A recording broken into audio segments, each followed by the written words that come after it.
eu acho que gravei sim, Mel. Eu só não sei se eu já coloquei lá na plataforma, tá? Mas que eu gravei, eu gravei. Tá certo? Vou dar uma olhada aqui no Será que teria como você colocar, por favor, a aula? Porque a aula passada minha internet estava muito ruim. Então, e era minha internet mesmo, não era sua. E aí, então, tipo, eu ficava cortando, sabe? Então, é muito ruim de prestar atenção na aula, assim. Então, eu queria tentar revê-la. Não, sem problema, querido. Eu vou dar uma olhada no meu e-mail da escola hoje à tarde, né? E aí eu já baixo tanto a aula de hoje quanto a da semana passada e coloco lá para vocês na plataforma, tá bom? Porque eu lembro que eu gravei, mas eu realmente ainda não disponibilizei na Beleza. plataforma. Beleza. Então, falando na aula passada, né? Então, na aula passada, a gente teve aquela introdução à ecologia, falamos da hipótese ou teoria de Gaia, do James Lovelock, e como eu estava dizendo para vocês, né, embora né, assim, não exista um consenso dentro da comunidade científica a respeito né, do quão válido ou quão correta né, é essa hipótese ou teoria, ela é uma teoria legal da gente conhecer por conta dessa ideia assim de mundo integrado né, e interdependente que ela traz, que é a base, né, assim, a lógica do estudo da ecologia, tá legal? Então, relembrando aqui, né, resumidamente, a hipótese de Gaia, ela é uma ideia assim de que a Terra ela funciona, né, assim como um sistema cibernético, né, no qual todas as formas de vida e todos os demais elementos físicos e químicos existentes na Terra né, estariam numa grande rede de interações e interdependência, do qual essas próprias interações dariam à Terra as características que a Terra tem né, e as características necessárias para que a vida aqui continue existindo tal como a gente conhece. Né, de maneira que tanto os fatores biológicos interferiam, né, interfeririam, travou aqui, é o tempo verbal correto, né, interfeririam nos fatores físicos e químicos, e os fatores físicos e químicos, ao mesmo tempo, fariam uma interferência nos fatores biológicos, na vida. Né? Essa é a ideia da hipótese de Gaia. Eu até falei que assim, existe um certo equívoco né, de algumas pessoas com relação à compreensão da hipótese, de que muita gente compreende que essa hipótese diz, então, que a Terra é um ser vivo, né? Que a Terra é um grande ser vivo, que a Gaia né, tem vida, enfim, não é bem isso. Né? Porque essa ideia né, de que a hipótese diz que a Terra é viva, né, acaba descambando aí para um campo da pseudociência, do misticismo, né, que cientificamente acaba descredibilizando um pouco a hipótese. Né? O Lovelock ele já né, se retratou com relação a isso, né? Ele que ainda está vivo, está com 101 anos de idade, né? Highlander, ele mesmo já falou em palestras, em outros trabalhos que ele escreveu, que não foi isso que ele quis dizer. Né? O que ele quis dizer é que a Terra ela funciona né, numa dinâmica de interação e interdependência entre os meios físico, químico e biológico, né, de maneira que isso é o que mantém as características da Terra analogamente né, a como funciona um organismo vivo. Né? Todos nós aqui, organismos vivos, somos um conjunto de células, de tecidos, de órgãos, de aparelhos que né, se interrelacionam e existe uma rede de interdependência que é o que nos mantém vivos e com as características que nós temos. Certo? Então, assim, ele faz uma analogia do funcionamento da Terra com o funcionamento de um corpo vivo, o que não quer dizer que a Terra é viva. Beleza? Né? Basicamente é isso. Concordando ou não, entendendo né, assim, a hipótese de Gaia, ela nos traz essa ideia interessante, que é a lógica do estudo da ecologia, que, como eu expliquei para vocês, se trata justamente do estudo da interação dos seres vivos entre si e com o seu ambiente físico e químico. Né? Na primeira aula né, que a gente teve esse ano, quando eu falei que a gente ia começar estudando a ecologia, eu trouxe essa definição de ecologia para vocês. Né? Uma ciência biológica que estuda a interação dos seres vivos entre si e com o seu meio físico, certo? né? Então, ao estudar a ecologia, a gente estuda, por exemplo, as cadeias e teias alimentares, a gente estuda as diferentes relações ecológicas que os seres vivos estabelecem, né? As relações harmônicas, desarmônicas, interespecíficas, intraespecíficas. A gente estuda os ciclos biogeoquímicos, né? Que é o ciclo de elementos químicos que passam pelos seres vivos e pelo ambiente físico. A gente estuda a sucessão ecológica, que é o estudo das mudanças que um ambiente, né, que um ecossistema sofre, né, com o passar do tempo, adquirindo, fazendo com que ele adquira as características que hoje tem. Tudo isso são coisas que nós vamos estudar aqui na ecologia, tá certo? Então, por isso que eu quis introduzir a ecologia falando da hipótese de Gaia. Uma outra informação que eu também falei para vocês na aula passada, mas que é sempre bom lembrar, né, é que a ecologia, né, ela é muitas vezes falada, assim, popularmente, como sendo sinônimo de meio ambiente, de ambientalismo, de ciência ambiental, né, o que não é bem assim. Né? Até falei para vocês, é comum, né, a gente ouvir algumas pessoas falando assim, por exemplo, né, que o Chico Mendes foi um ecologista, foi um defensor da ecologia, ou que o Partido Verde é um partido ecológico, é um partido ecologista, né? Não é muito correto falar isso, né? Porque, assim, ok, são áreas do conhecimento que dialogam diretamente, se interligam, né? Assim, as ciências ambientais, elas usam muito da ecologia, né, nos seus conhecimentos, mas são áreas à parte, né? Então, relembrando, né, o que eu já falei aqui para vocês, ecologia, ela é uma ciência biológica. Estuda a relação dos organismos entre si e com o seu meio físico. Ciência ambiental é uma ciência interdisciplinar, né, que se utiliza muito, né, dos fundamentos da ecologia e de outras ciências biológicas, como a botânica, a zoologia, a genética, a evolução, a biologia celular e molecular, né, dentre assim, as ciências biológicas de uma maneira geral, mas que também é uma ciência que, né, minha gata, tá ali, ela de vez em quando faz participação especial nas minhas aulas, tanto aqui quanto, né, eu assistindo aula no doutorado, ela às vezes faz participação especial. Pelo menos essa vez ela não está miando, né? Que às vezes eu estou falando, ela começa a miar e aí fica eu competindo. Parece que a gata é que quer dar aula. Né? Mas de vez em quando ela aparece ali. Ela agora, inclusive, acabou de derrubar alguma coisa aqui. Ana Catarina, sai daí. Vamos lá. Mas voltando aqui. As ciências ambientais, né? Elas são, né, ciências, então, interdisciplinares, que se utilizam muito da ecologia, das ciências biológicas de uma maneira geral, mas que também se utilizam, por exemplo, das ciências sociais, né, das ciências políticas, da história, da geografia. Né? É uma ciência, né, interdisciplinar, multidisciplinar, a ciência ambiental. E o ambientalismo, ele é um movimento social, né, de pessoas preocupadas com as questões ambientais, independente da formação da pessoa e da atuação profissional.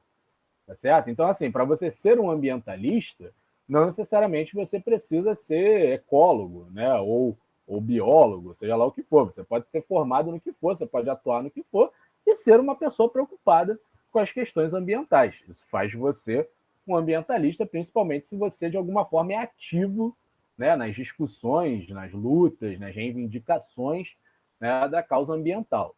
Certo? Então, o ambientalismo ele é, né, um movimento social, tá legal? Né? Eu até falei aqui, dei exemplos, né, do que seria um trabalho de ecologia e o que seria um trabalho de ciência ambiental, né, para diversificar. Então, né, repetindo, né, se eu, por exemplo, vou estudar o fluxo de energia e matéria dentro de uma teia trófica em um córrego do Parque Nacional da Tijuca, né, isso é um estudo de ecologia.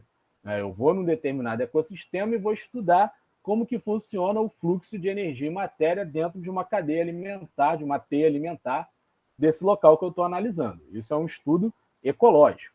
Né? Ou se eu vou estudar, por exemplo, a taxa de migração de pequenos anfíbios entre bromélias, né, de uma determinada floresta. Isso é um estudo ecológico. Beleza? Estou estudando ali interações entre os organismos dentro de um ambiente físico. Isso é um estudo de ecologia. Agora, por exemplo, se eu vou fazer uma pesquisa analisando, né, os impactos na qualidade de vida de uma comunidade ribeirinha que participou de um projeto de reciclagem. Isso é um projeto de ciência ambiental, né? Ou se eu vou, por exemplo, fazer uma análise, né, da melhoria da qualidade da água de uma determinada comunidade após um projeto de saneamento básico que ali foi implementado. É um projeto de ciência ambiental, certo? Né? E se eu vou convocar uma manifestação, uma passeata, para protestar contra a barragem de um rio para a construção de uma usina hidrelétrica, isso é ambientalismo. Beleza? É uma manifestação política, né, motivada por uma problemática ambiental. Então, está bem claro, né, na cabeça de vocês a diferença de ecologia, ciência ambiental, meio ambiente? Tá? Beleza? Show de bola. Tá? Aquela história. Como eu falei com vocês, ciência ambiental, meio ambiente, ecologia, dialogam muito. Né? Então, por exemplo, em provas e em exames assim, de vestibular, no Enem, né, é muito comum as questões de ecologia serem trabalhadas dentro de uma problemática ambiental, tá certo? Né? E é claro que, já que existe essa ponte, né, entre essas ciências, nós vamos sim discutir, trabalhar muitas questões ambientais aqui ao longo do nosso estudo de ecologia, tá certo? Né? Bom, pessoal, feito nessa essa recapitulação do que havíamos já explanado até então, para a gente começar a falar de ecologia, antes de nós entrarmos, né, nos conceitos propriamente ditos da ecologia, nós temos que falar de uma coisa muito importante, né, que é a biodiversidade. Porque só existe uma grande relação, essa inter-relação entre as formas de vida, porque existe uma diversidade de vida. Então, primeiro, quero saber um pouco aqui de vocês, né? Antes de eu começar a apresentar alguns conceitos aqui, queria saber um pouquinho de vocês, o que vocês entendem por ser biodiversidade? Vamos lá, por favor. Participem, falem. Pode escrever no chat, pode falar pelo microfone. Quando essa palavra vem na mente de vocês, biodiversidade ou diversidade biológica, o que vem na cabeça de vocês? Eu acho que biodiversidade, tem a ver com vida, diversidade, né? Então seria tipo diversidade da vida, enfim, algo do tipo. Bom, essa é a definição mais óbvia, né, Mel? O Diego também botou aqui no chat, né? Tem a ver com vida, diversidade de vida. Beleza, diversidade de vida. Tá certo, não está errado. Agora vamos lá, vamos expandir um pouco isso. Né? Assim, quando a gente pensa em diversidade de vida, assim, que exemplos nós podemos dar?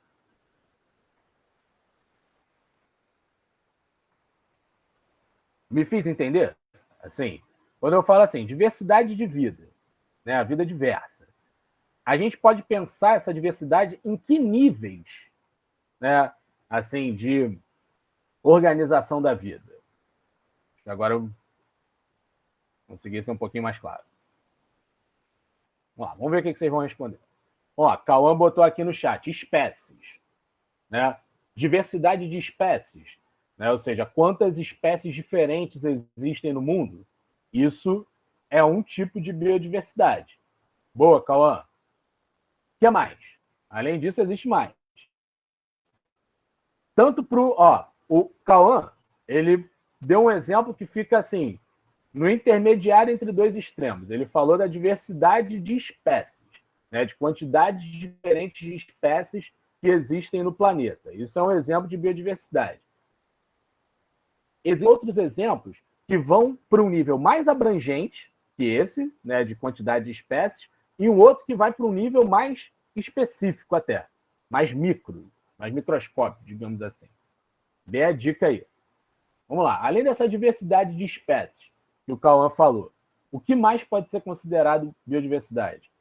Opa, Kaique. Kaique mandou aqui no chat genética. Boa, Kaique. Né? Quando você pensa em diversidade genética, você está falando de quê? Né? Olha só, a gente falou de genética no passado, né? No nono ano, assim, uma introdução à genética. Né? Quando você pensa, né, que dentro de uma única espécie você tem, né, assim, indivíduos com características muito diferentes, né, isso é fruto do quê?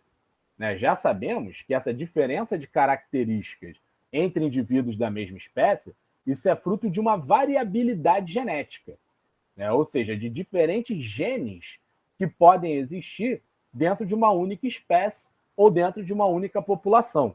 Isso também é considerado biodiversidade. Tá certo? Olhem nós aqui, né? Na aula presencial é mais fácil de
voltei. Eu caí, minha internet caiu aqui, mas já voltei. Certo? Eu não abandonei vocês, eu não desisti de vocês, tá certo? Não pense assim. Qual foi a última coisa que vocês me ouviram falando?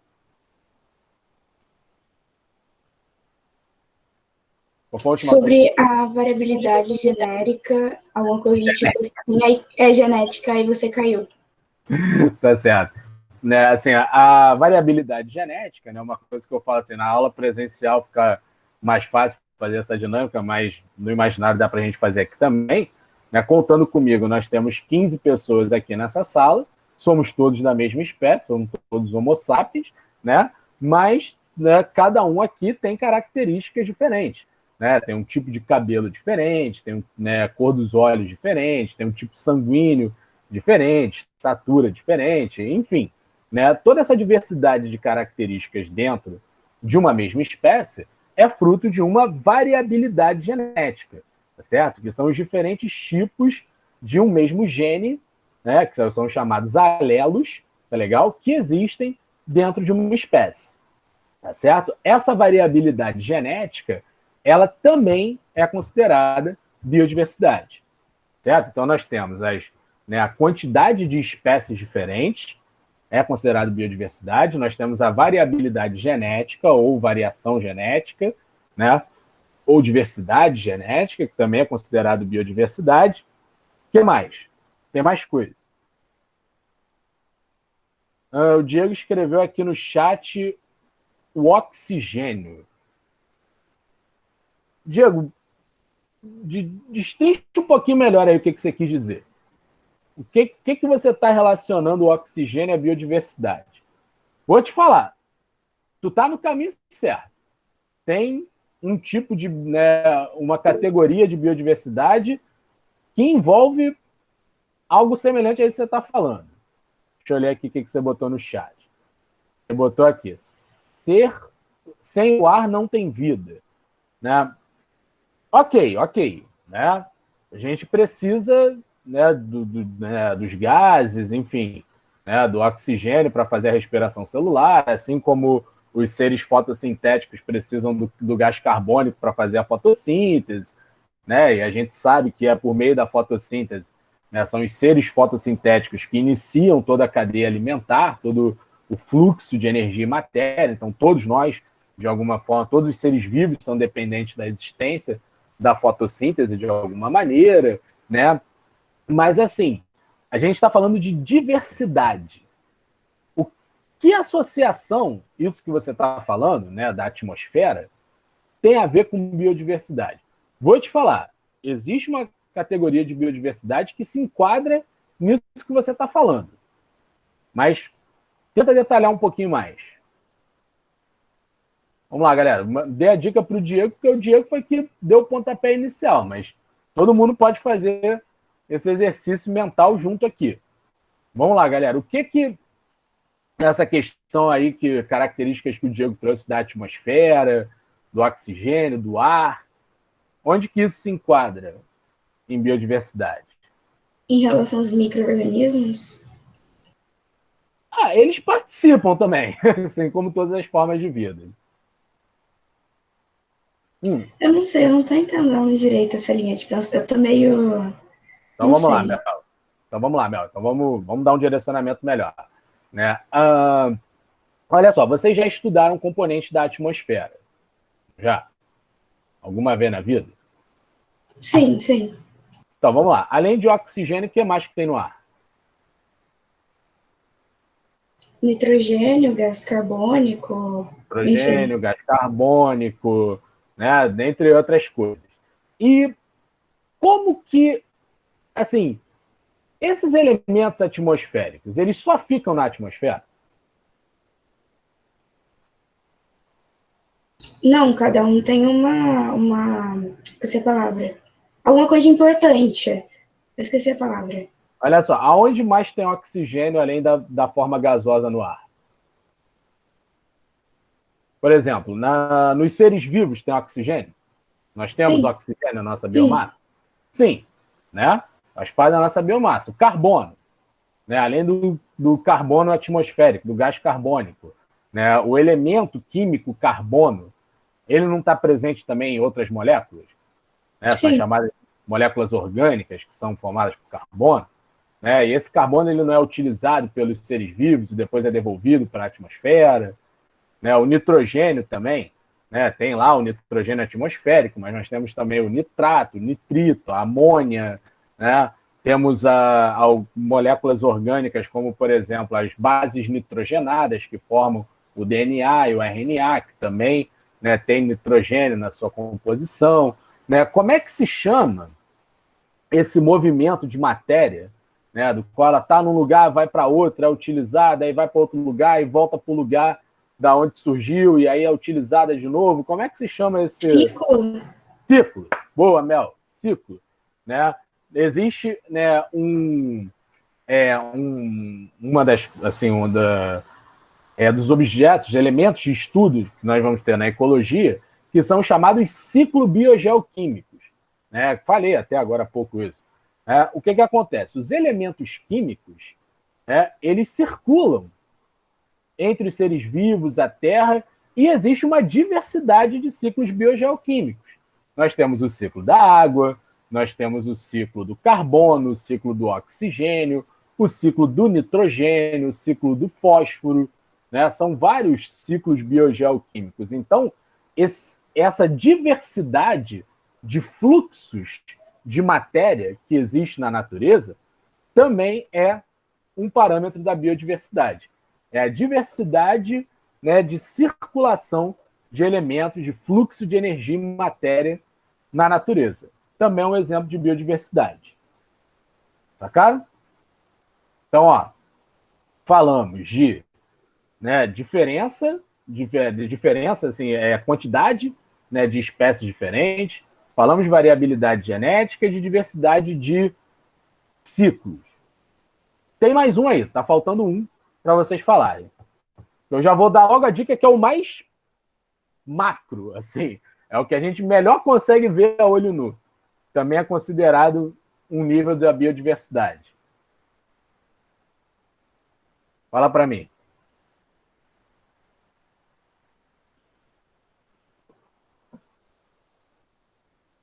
Para e pensa.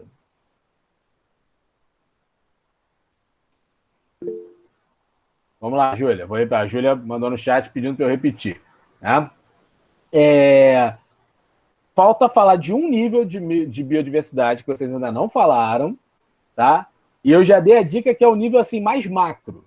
É o que a gente melhor consegue ver a olho nu.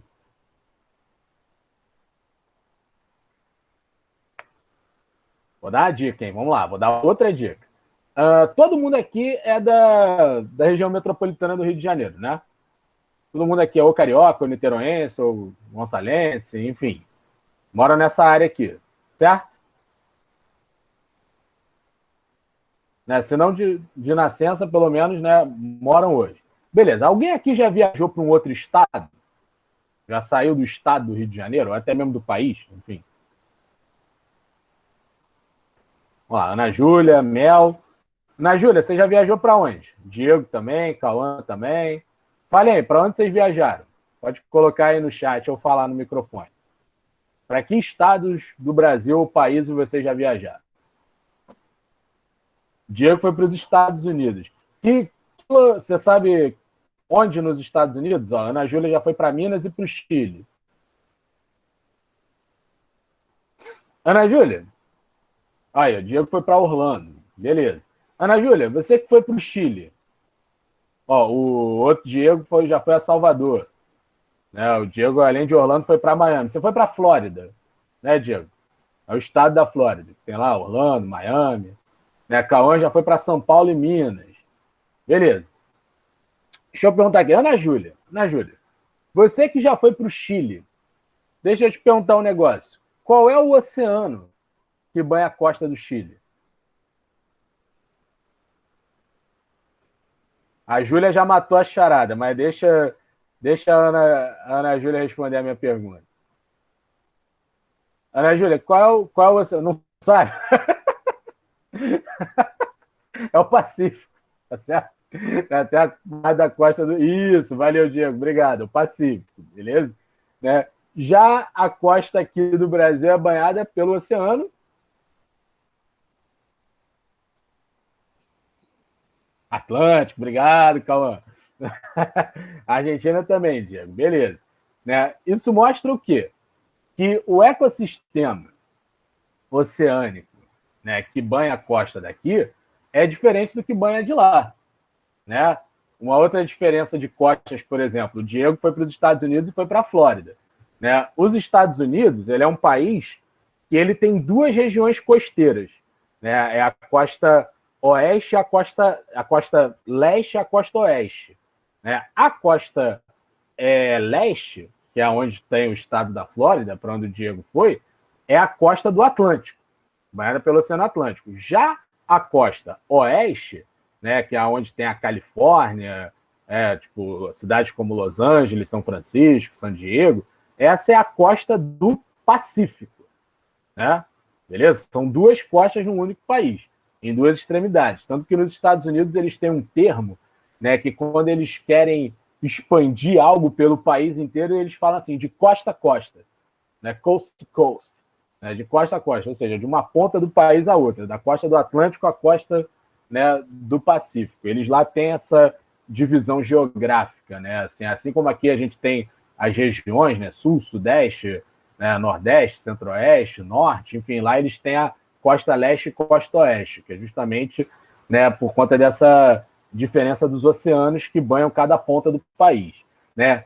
E aí a Júlia mandou aqui no chat, né, já matando a charada, né, que ela falou assim, ecossistemas, né, quase isso, né, mas é a diversidade de ambientes, de ecossistemas, de biomas, né, a diversidade ecológica que existe no planeta. Certo? Isso também é considerado uma biodiversidade, né, um tipo de biodiversidade. Por exemplo, só aqui no nosso país, só aqui no Brasil, nós temos 9 biomas distribuídos em 6 regiões biogeográficas. Vocês já devem ter ouvido falar que isso é uma coisa que a gente aprende desde pequeno. Né? Mata Atlântica, Pantanal, Cerrado, né, os Pampas ou Campos Sulinos, Floresta Amazônica, Caatinga, tudo isso são o quê? São diferentes regiões biogeográficas do Brasil. Nós vamos estudar. Vai ser uma das nossos temas aqui na ecologia. essa biodiversidade de biomas do Brasil. Isso é biodiversidade, né?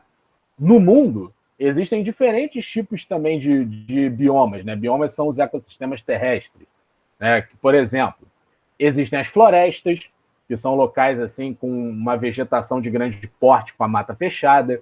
Existem as savanas, são, né, ambientes com a vegetação um pouco mais espaçada. Existem os desertos, né, que é um local assim com quase nenhuma vegetação, né, vegetação bem escassa, e pouquíssimas formas de vida que ali conseguem, né, se adaptar por conta da baixíssima umidade que existe nesse ambiente. Tem as pradarias, né, que são os campos, que são locais de vegetação rasteira.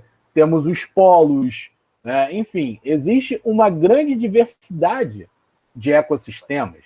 Né? Quando a gente para pensar nos ecossistemas aquáticos também, nós temos os oceanos, temos os estuários, temos os ambientes liminológicos, que são os de água doce, né? Então, essa diversidade de ambientes, de biomas, de ecossistemas que existem na Terra, também é considerado biodiversidade. Sacaram? Foi? Beleza. Né? Então, nós temos aí, ó, a riqueza de espécies, vocês falaram, temos a diversidade genética, a diversidade de ambientes, né, a diversidade ecológica e a diversidade de fluxos de elementos, de matéria e energia. Tudo isso é considerado biodiversidade. Legal? E aí, assim, eu vou fazer agora uma outra pergunta para vocês, né, que a resposta pode parecer meio óbvia, mas eu quero que vocês reflitam um pouco criticamente em relação a isso. Vocês acham que para a própria manutenção da vida na Terra, incluindo aí a vida humana, a nossa espécie, essa diversidade de formas de vida, de material genético, de diferentes tipos de ambiente, isso tem alguma importância na manutenção da vida? Em outras palavras, o que eu quero que vocês me digam agora é se na concepção de vocês, vocês acham que se a vida não fosse tão diversa, isso teria algum impacto ou não na própria manutenção da vida? Ou seja, é importante que a vida seja diversa em todos esses níveis ou não? Eu não sei se estaria certo, eu tô tentando entender. Mas assim, eu acho que, tipo, você precisa dessa diversidade, porque eles se, tipo, não sei, pera, eu tô confusa, não sei se vai estar certo. Mas eles se dialogam entre si, um precisa do outro. Então, se você não tivesse todos esses, teriam, tipo, lacunas que não seriam, não seriam preenchidas. Sei lá. Você está indo por um caminho muito bom, Mel. Vamos lá, mas vamos tentar pensar nessas lacunas que você falou. Né? Assim, por exemplo, vamos pensar com relação à disponibilidade de alimentos. Né? Vamos falar de comida, que eu sei que vocês gostam. Quem não gosta de comida? Né? A biodiversidade, ela traz uma oferta maior de alimentos para a vida, sim ou não?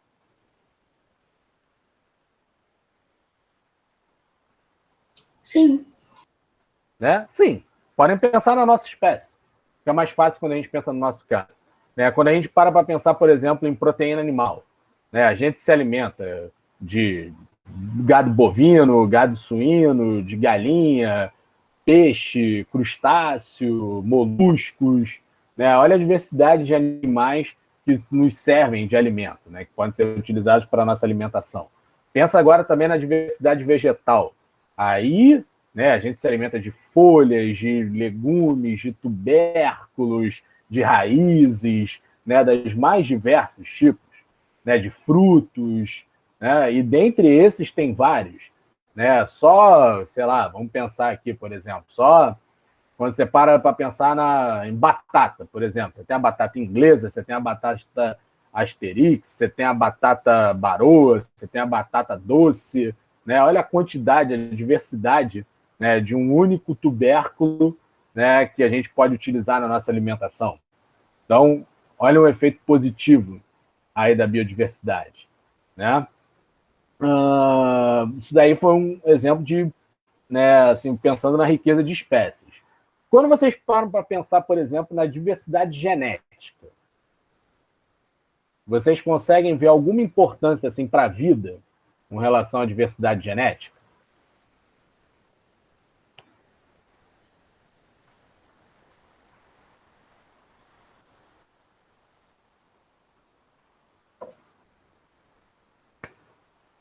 Vou citar um exemplo aqui de um fato, tá, que ocorre em seres vivos, para dar uma luz na resposta de vocês.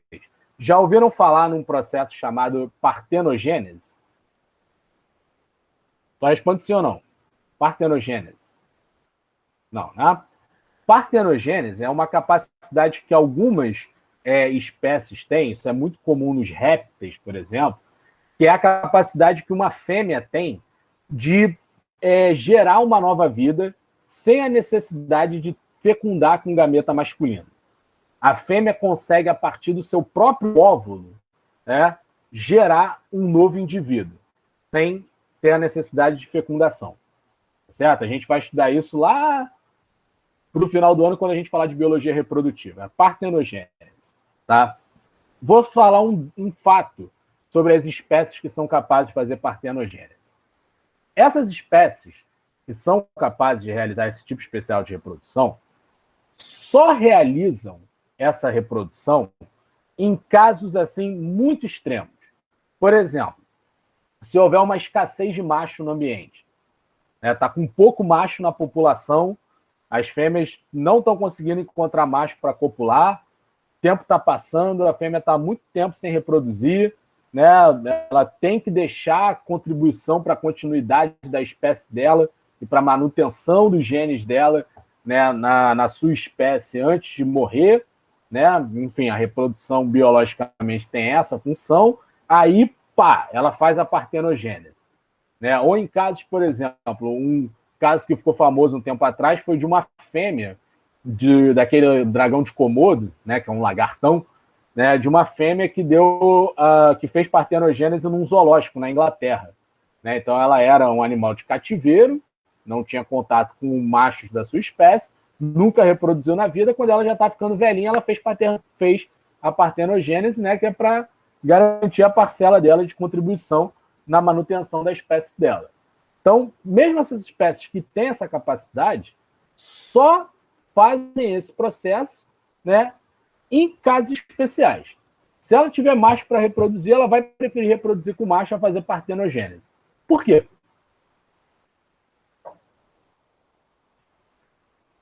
Isso... Porque é importante essa troca de material genético. Perfeito, Mel, perfeito. Né? Porque a troca do material genético é importante. Né? Porque na partenogênese, somente a fêmea passa os genes dela adiante. Já na reprodução sexuada, né, com o macho, né, assim, por meio de uma fecundação cruzada, né, que seria misturando o gameta dela com o gameta do macho, você tem uma combinação genética proporcionando uma variabilidade maior. Né? O que já responde a minha pergunta no sentido assim de que acho que, né, com esse exemplo está claro que a variabilidade genética ela é algo positivo, que a diversidade genética ela é algo bom, né, para a vida. Mas vocês conseguem me dizer o porquê da variabilidade genética ser tão importante assim?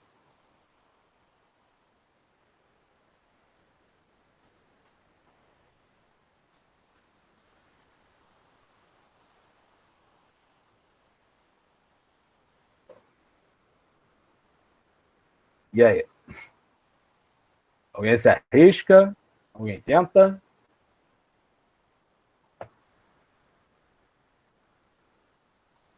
Não? Vou fazer uma pergunta. A gente está vivendo um momento de pandemia, né? Então vou usar um exemplo de doença. Né? Olha só, existem algumas doenças causadas, deixa eu ver o que a Júlia botou aqui, para dar continuidade à espécie. Pelo menos. Vamos lá. Né? Quase isso, Júlia, quase isso. Mas vamos lá. Existem algumas doenças causadas por, né, organismos parasitas, como vírus, bactérias, protozoários, enfim, que a gente sabe que existe uma certa diversidade no quesito resistência a essa doença. Existem pessoas assim que são mais sensíveis, pode-se assim dizer, né, contraem a doença e contraem o organismo e logo adoecem, né? E existem pessoas que são mais resistentes, contraem o organismo, mas não adoecem ou só têm sintomas brandos. A gente está vendo isso aí com o coronavírus, né? Pessoas de diferentes cidades, com diferentes históricos, né? Pessoas que pegaram e ficaram muito mal, tiveram que ser internadas, entubadas, muitos vieram a falecer, né? Ontem, inclusive, a gente bateu mais um recorde triste aí, né? Foram mais de 1.700 óbitos registrados pela Covid-19, enfim. E teve gente que pegou e nem soube que pegou, né? Que ficou assintomático. Assim, pegou, aí soube que pegou porque teve que fazer um exame, e o exame acusou que a pessoa já tinha produzido os anticorpos porque já tinha tido contato com o vírus. Tá? Ou seja, a pessoa pegou e nem soube. Né, ficou totalmente assintomático. Ou algumas pessoas pegaram, mas tiveram sintomas brandos. Né? O que isso tem a ver com essa variabilidade genética que eu estou falando?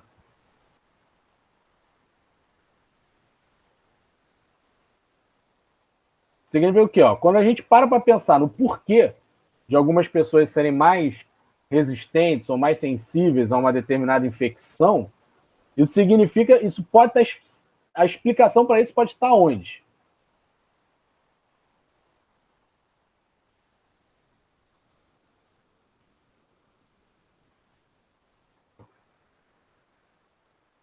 Né? A Júlia acabou de botar aqui no chat. Nos genes. Ou seja, algumas pessoas podem ser geneticamente mais resistentes do que outras, né, a alguma determinada infecção. E aí para e pensa, em termos de manutenção da espécie. Foi uma outra coisa que a Júlia tinha falado. Isso é bom ou ruim? Imagina o seguinte, imagina se todos nós, toda a população mundial, fosse igualmente não resistente ao coronavírus. Todo mundo. Né? Se essa diferença que eu falei aqui de sintomas não existisse, se fôssemos todos nós, seres humanos, né, todo ao redor do globo, fosse todo mundo muito, né, sensível, muito fraco para combater esse vírus. O que ia ser da nossa espécie nesse momento que nós estamos passando agora? Ia provavelmente todo mundo morrer. Ia praticamente todo mundo morrer. Né? Seria a extinção do Homo sapiens. Né? Mesmo com todo o avanço tecnológico que nós temos aí. Embora, infelizmente, né, esteja havendo uma redução populacional significativa, né, mas não é o que está acontecendo. Né? Muitos de nós aqui, eu, por exemplo, não tive coronavírus. Não peguei Covid-19, momento algum. Né? Eu tive que, inclusive, recentemente fazer aquele teste sorológico, né, para uma outra questão, e no meu teste deu que o meu organismo nunca produziu nenhum anticorpo contra esse vírus. É sinal de que eu não estou com ele, nem nunca tive. Né? Mas eu tive amigos, por exemplo, que pegaram e tiveram sintomas brandos. Outros que pegaram e ficaram mal, né? Foram mais abatidos pela doença. Né? Então, essa variabilidade genética, estou usando esse exemplo, né, da resistência à infecção só para exemplificar, mas existem outros, a variabilidade genética, ela proporciona que uma espécie possa ter indivíduos bem adaptados a diferentes condições. Né? O que mostra que, às vezes, uma grande variação numa pressão ambiental pode não necessariamente significar o fim daquela espécie. Sacaram? Um outro exemplo mais, né, fácil da gente visualizar. A diferença de resistência a antibióticos que as bactérias têm. Né? A gente vai, assim, vocês sabem que as bactérias, existem bactérias que são mais e outras que são menos resistentes a antibióticos. Isso é fruto de uma variabilidade genética das bactérias. Né? Se todas as bactérias fossem sensíveis a antibiótico, no primeiro antibiótico que você tomasse, você matava todas as suas bactérias, acabou a população das bactérias. Né? Mas como existe essa variabilidade, algumas sobrevivem e continuam reproduzindo. Então a espécie continua existindo. Então, para uma espécie, né, a variabilidade genética é algo positivo. beleza? Né? Dentre tantos exemplos que a gente pode citar aí, né, do porquê que é importante a biodiversidade. Né? Essa diversidade de ambientes, ela proporciona maior disponibilidade de recursos, né? Essa grande diversidade, por exemplo, dos ciclos biogeoquímicos, do fluxo de energia e matéria, faz com que o ambiente nos forneça gratuitamente, né, uma maior diversidade, né, de componentes que são essenciais para que a gente viva, tá legal? Né? Dentre tantas outras coisas, tá certo? Existem alguns autores, né, que, inclusive, falam que, se tratando especificamente da espécie humana, né, que nós temos uma certa atração pela biodiversidade. Né? Existe um cara chamado Edward Wilson, esqueci o nome do meio dele, vou tentar lembrar aqui. Edward ou Wilson, né? O nome do meio dele é sempre abreviado. Né? Que ele diz que a nossa espécie ela tem o que ele chama de biofilia, né? Que nós somos uma espécie que naturalmente é assim, atraída por um ambiente diverso.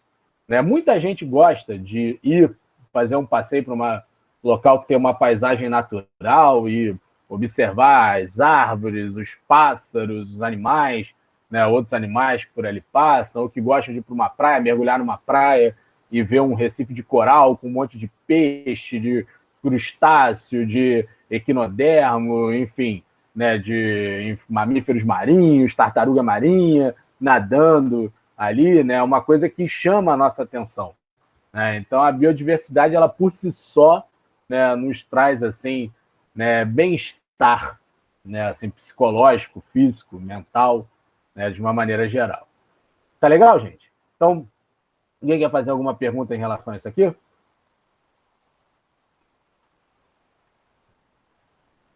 Não? Né? Então, vamos só dar uma olhada aqui numa apresentação que eu fiz para vocês, né, que é para a gente agora ver o conceito, né, e os nomes que são dados a todas essas questões relacionadas à biodiversidade que nós discutimos até o momento. Então, deixa eu compartilhar aqui a apresentação com vocês, para a gente dar aí o nome aos bois.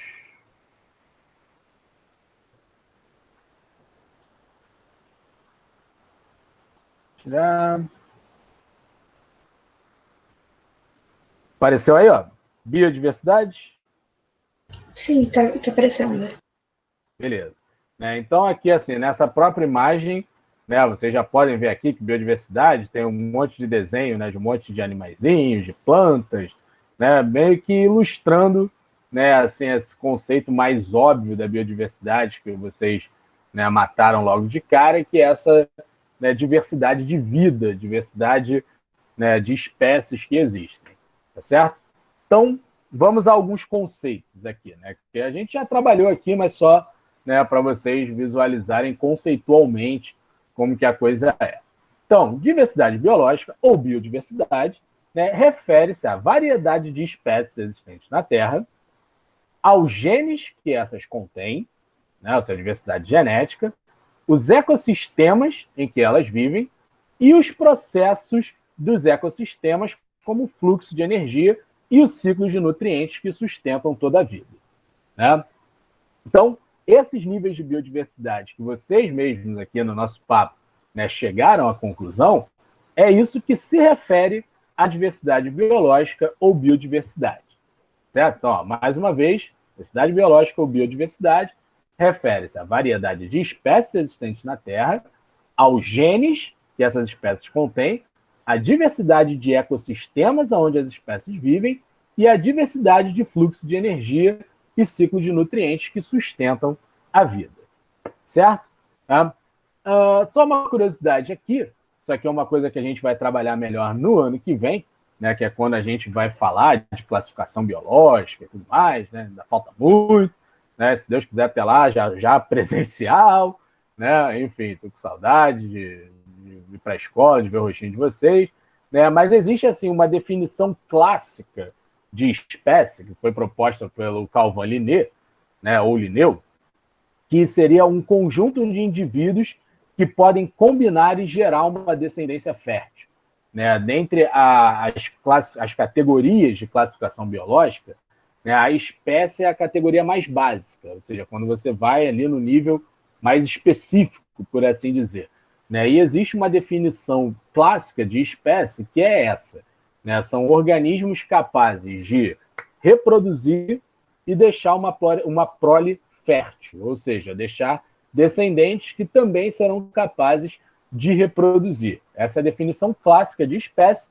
Já adianto para vocês que essa definição ela está ultrapassada, porque já observaram N exceções da regra. Tá? Isso daí, ano que vem, a gente vai trabalhar detalhadamente. Mas, na falta de uma melhor, ela continua sendo utilizada, embora saibam, né, que já é um conceito que não se aplica a todos os casos. Beleza? Né? Mas ainda é uma maneira de utilizar para definir, né, e diferenciar uma espécie da outra. Certo? Com relação à quantidade de espécies que existem no planeta, algum de vocês, assim, ignora esse slide que eu coloquei aqui, mas antes desse nosso papo, algum de vocês seria capaz, assim, de chutar quantas espécies diferentes devem existir no planeta? Somando tudo, somando animais, plantas, bactérias, fungos, algas, protozoários. Alguém se arriscaria? Teria essa audácia? 1 milhão? 1 milhão? É pouco, Júlio. Não, 1 bilhão. Ah, bilhão? Não, aí tu foi longe. Aí também já é demais. Estima-se, tá? 500 milhões? Além da Júlia, mais alguém se arrisca? O Diego botou 2 milhões. Né? 2 milhões é o que se tem registrado, Diego. Né? Mas, assim, né, estima-se, né, existem várias estimativas, né, sobre qual deve ser o número de espécies hoje viventes na Terra. Né? A gente sabe que esse número ele variou, né, com o passar, né, dos tempos geológicos, da própria história de vida na Terra, e segue variando. Né? Vai para sempre seguir variando. Mas se a gente pensar nas espécies hoje viventes, né, que compartilham aqui o nosso tempo, né, existem diferentes estimativas, claro, nenhuma delas correta. É impossível a gente chegar a um número pronto e acabado. Ó, existem tantas espécies no planeta. Não dá. São estimativas. Né? Mas essas estimativas elas variam aí de 8 a 100 milhões. Né? Há estimativas que dizem que são 8 milhões, 9 milhões, 10 milhões, 11 milhões, até 100 milhões. São as estimativas que existem. E, de acordo com alguns estudos, né, acredita-se que o melhor palpite, ou seja, as estimativas que estão mais perto de estarem corretas, são aquelas entre 10 e 14 milhões. Né? Então, acredita-se aí que deve existir, né, entre 10 e 14 milhões de espécies no planeta. Mas há quem ache que seja um pouco menos, 8, 9 milhões, e há quem acha que seja até mais do que isso, chegando aí até a 100 milhões. Certo? Catalogadas, né, ou seja, espécies que já foram descobertas pelo ser humano, pelos biólogos, né, e que foram identificadas, catalogadas, sistematizadas, né, e que se tem lá o nome científico, papapá, aproximadamente 2 milhões. Então, só para vocês terem uma ideia, né, assim, os biólogos até hoje catalogaram aí mais ou menos 2 milhões de espécies. 2 milhões de espécies. Né? As estimativas sobre o total de espécies existentes vai de 8 a 100. E há quem diga que o melhor palpite está entre 10 e 14. Pare e pensa. Se qualquer uma dessas aqui estiver correta, desde a menor até a maior, olha a quantidade de espécies que ainda tem para se descobrir. Para serem que a humanidade ainda, né, não catalogou. Olha aí. Seria, no mínimo, se tudo isso estiver correto, né, ou se, melhor dizendo, se alguma dessas aí estiver correta, né, significa dizer que os biólogos ainda têm aí no mínimo 6 milhões ou no máximo 98 milhões de espécies ainda para catalogar. É muita coisa. Concorda? Sim ou não? Né? Sim. Concordam comigo, né? Olha quanto que ainda tem. Né? Então, olha o quanto que ainda se tem para conhecer, para se descobrir a respeito da natureza, tá? A respeito do mundo que nos cerca e, né, das demais formas de vida que, enfim, que convivem conosco, né? Olha o quanto que ainda se tem para se descobrir. Eu acho engraçado, né, para quem não é da área de biologia, às vezes sai notícia assim no jornal, biólogos não sei da onde descobriram uma nova espécie de roedor. Aí a gente fica, nossa, que incrível, que legal, tal, não sei o quê. Gente, olha o quanto que ainda se tem para descobrir. Né? Assim, o normal é que biólogos que são especialistas nisso, né, descubram, né, quantas novas espécies ainda existem. Se a gente for para os ambientes marinhos, então, cara, tem muita forma de vida marinha que a gente não conhece. Você tem uma ideia, a NASA já existem um maior percentual de estudos conclusivos a respeito de outras galáxias, né, de outros planetas do universo, do que dos nossos próprios, né, ambientes aquáticos. A Júlia falou que não quer nem saber o que tem lá embaixo. Né? Você não quer, Júlia, mas a biologia quer. Tá certo? Né? É muita coisa que você tem. Gente, em 2008, se eu não me engano, né? Eu tô travando? Júlia colocou aqui. Eu tô travando, gente?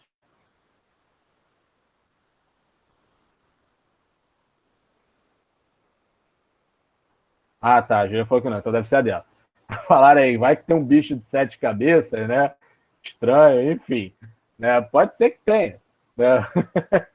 Mas só para vocês terem uma ideia, gente, se eu não me engano, beleza, Júlia, se for assim, as demais pessoas falaram que eu não estou travando, então deve ser a sua internet. Mas vamos lá. Né? Para vocês terem uma ideia, gente, no ano de 2008 foram descobertas 3 novas espécies de baleia.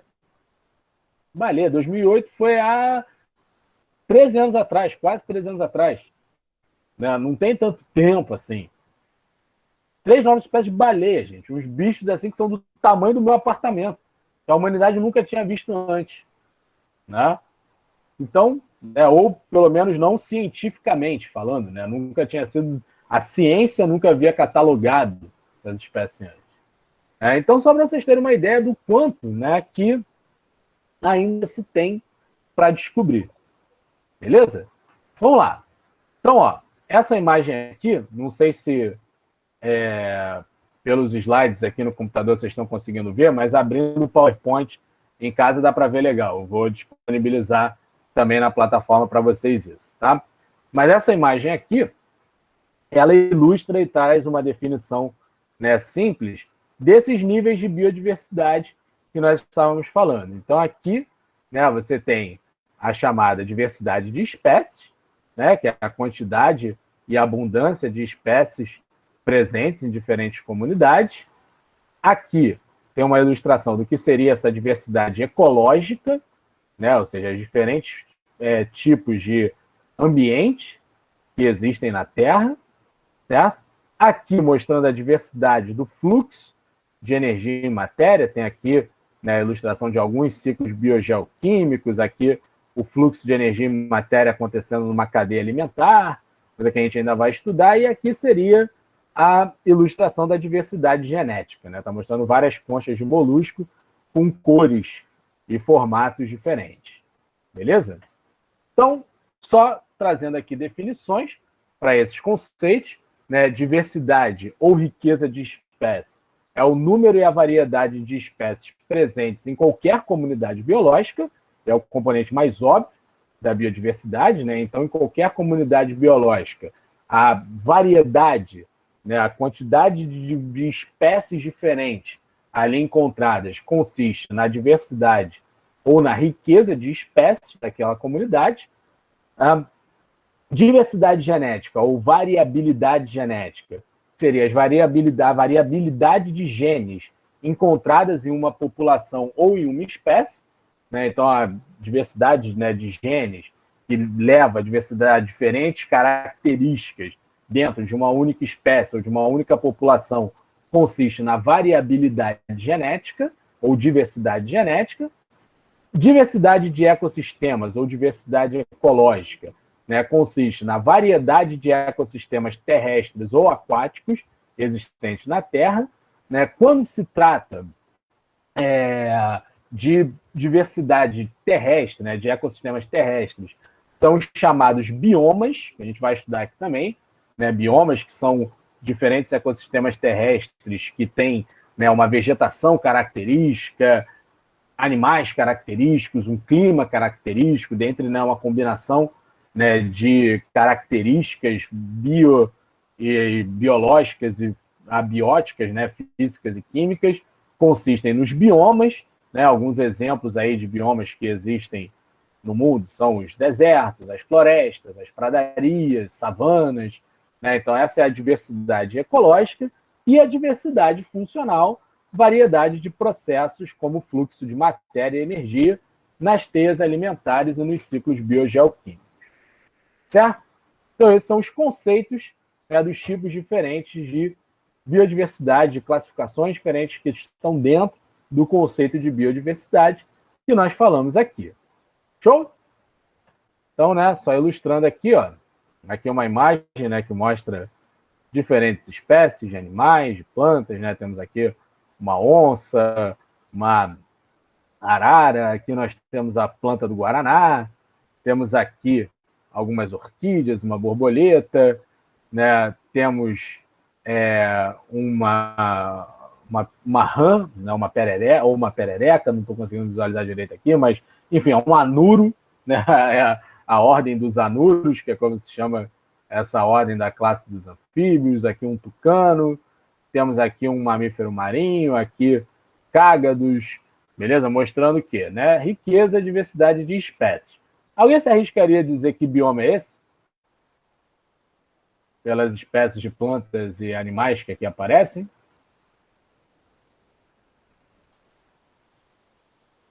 Não? Então, não se arriscar, não tem problema não, porque em breve vocês serão capazes de.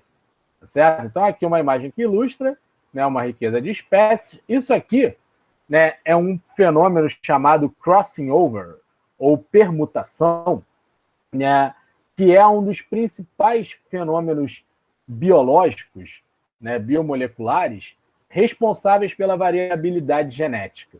Isso aqui a gente vai estudar quando a gente estiver entrando na parte de biologia reprodutiva. Né? Já te respondo, Diego, já te respondo. Né? Olha só, o que acontece?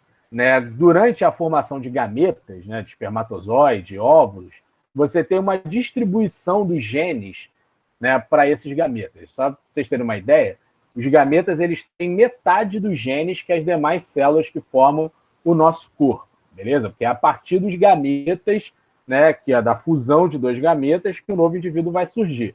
Isso nas espécies que se reproduzem sexuadamente, né, sobretudo com fecundação cruzada, embora algumas possam fazer autofecundação. Falaremos disso mais adiante.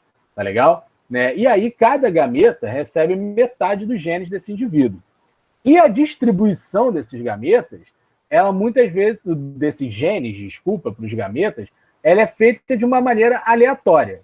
Isso daí a gente vai ficar um pouco mais claro quando a gente falar das leis de Mendel em genética, lá na terceira série. Beleza? Mas já adiantando para vocês. Ela é aleatória e existe esse fenômeno aqui, que é o crossing over, né, no qual cromossomos homólogos fazem uma pequena troca de genes. Né? Assim, uma parte dos genes de um vão para o outro e uma parte do outro vão para o um. Então, eles baralham os genes dele, né, e deles, e o resultado é isso aqui, ó, 4 gametas, cada um com uma informação genética diferente, e todos do mesmo indivíduo. Né? Então, né, assim, qual desses aqui é o que vai ser passado para os seus descendentes é loteria. Né? Mas existe, ó, a gama de possibilidades que acaba tendo.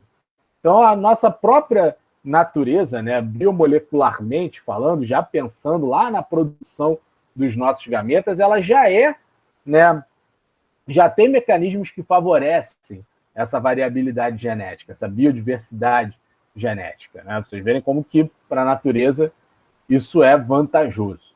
Aqui, ilustrando a diversidade ecológica do nosso país, são as nossas regiões biogeográficas, né? Temos aqui a Amazônia, Caatinga, Cerrado, Mata Atlântica, Pantanal e Pampas.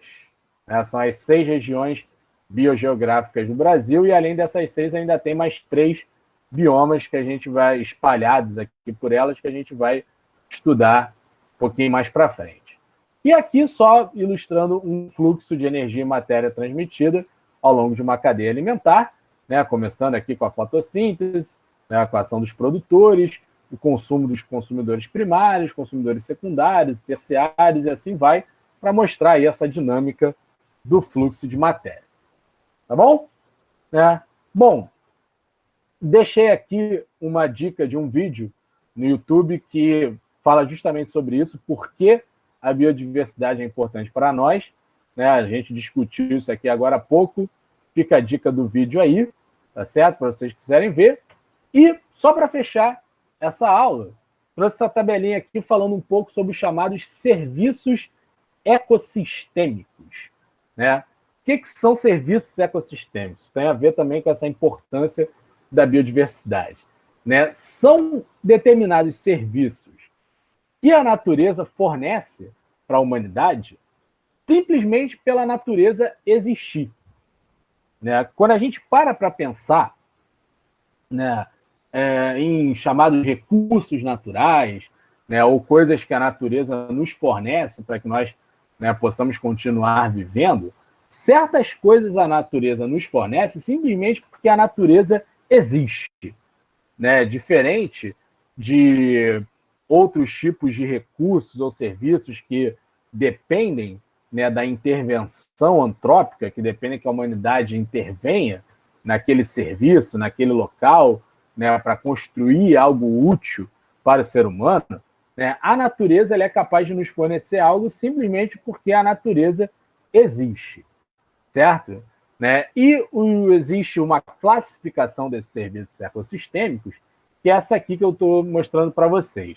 Os chamados serviços de provisão são os serviços, né, dos materiais fornecidos pelo ecossistema que são consumidos pelo ser humano, né, como, por exemplo, os alimentos, né, de uma maneira geral, frutos, raízes, né, ou, por exemplo, madeira, óleo, água, petróleo, né, ou seja, são materiais que são fornecidos, né, para o nosso consumo pela natureza, são os serviços de provisão. Existem também os chamados serviços de regulação, né, que são né, dinâmicas, ecossistemas, né, com funções que regulam as condições ambientais naturais, como, por exemplo, a absorção de gás carbônico pelas espécies fotossintetizantes, né, o auxílio do ciclo da água, que as florestas fazem por meio da transpiração das plantas e da absorção, né, que as plantas têm, né, fazem da água do solo, dentre tantos outros. Temos também os chamados serviços culturais, né, que são benefícios não associados a lucros fornecidos, né, pelos ecossistemas, que envolvem as atividades de recreação, lazer, né, base de estudos para pesquisas científicas, por exemplo, né, ou seja, tudo que envolve, né, assim, atividades dentro das culturas da humanidade, né, muitas delas são fornecidas pela natureza. Então, é um serviço ecossistêmico cultural, além do serviço de suporte, né, que são serviços necessários para que outros existam, como, por exemplo, a formação dos solos, os ciclos dos nutrientes, a própria existência da biodiversidade em si, tá legal? Tudo isso são chamados de serviços ecossistêmicos, que a gente vai destrinchar um pouquinho melhor aí ao longo das próximas aulas. Certo? Alguém quer fazer alguma pergunta sobre isso?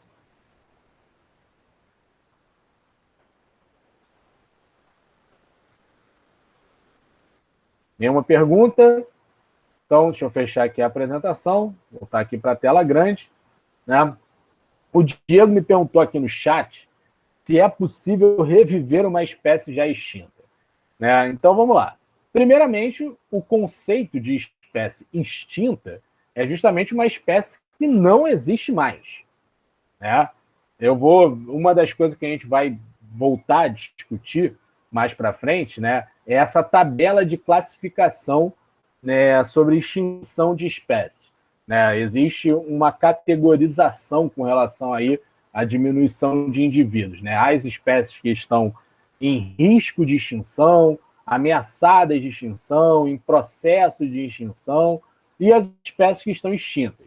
Né? Existem cálculos matemáticos assim precisos para classificar uma espécie em uma dessas categorias. Uma espécie extinta é uma espécie que, num determinado período de tempo e espaço, não mais foi vista. Então, ou seja, uma espécie que não existe mais.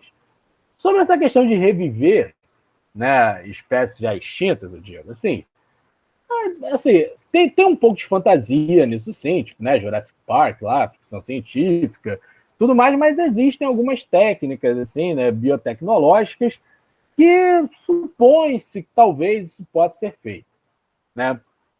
Então, talvez a gente detenha assim, tecnologia, ou esteja perto de ter tecnologia para realizar essa façanha. Agora, com relação a reviver espécies que foram extintas, tem todo um debate bioético aí em cima disso, sobre até que ponto a gente deve ou precisa disso. Né? Primeiro, assim, quais foram as causas da extinção? Foi natural?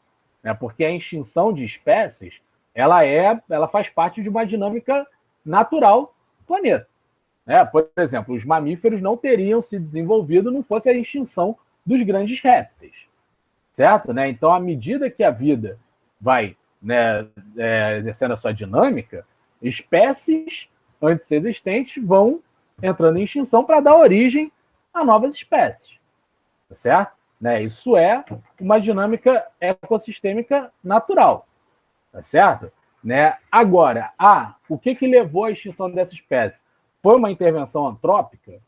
Né? Porque hoje em dia a gente tem muito esse debate. Tem muitas espécies que estão entrando em extinção muito mais rápido do que deveriam entrar por conta de questões como desmatamento, queimada, né? Exploração ambiental de uma maneira extremamente predatória, não respeitando, né, o ciclo natural dessas espécies. Tem isso também. Então, né, é uma discussão aí que a gente vai fazer muito ao longo desse trimestre que a gente vai trabalhando ecologia. Tá legal, querido? Deu para meio que responder a tua pergunta?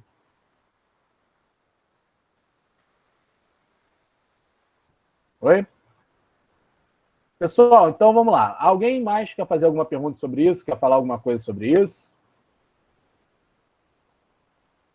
Dúvidas, curiosidades, comentários? Não? Bom, então essa foi aí a nossa introdução ao conceito de biodiversidade, certo? Na aula que vem, nós vamos começar a falar sobre os diferentes biomas do mundo. Vamos começar a estudar a diversidade de ecossistemas terrestres que existe na Terra. Beleza? A aula que vem, então, biomas do mundo, vamos ver aí, né, a diversidade ecológica de ecossistemas terrestres que existem no planeta. Beleza? Esse é o assunto da próxima aula. Tranquilo?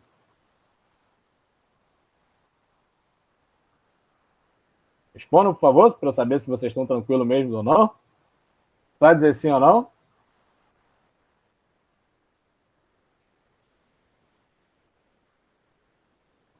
Bom, vocês não me responderam, mas eu espero sim que vocês estejam todos tranquilos, tá certo? Então, por hoje é isso. Estão dispensados. Até semana que vem. Podem ir lá. Tchau, tchau. Tchau. Tá.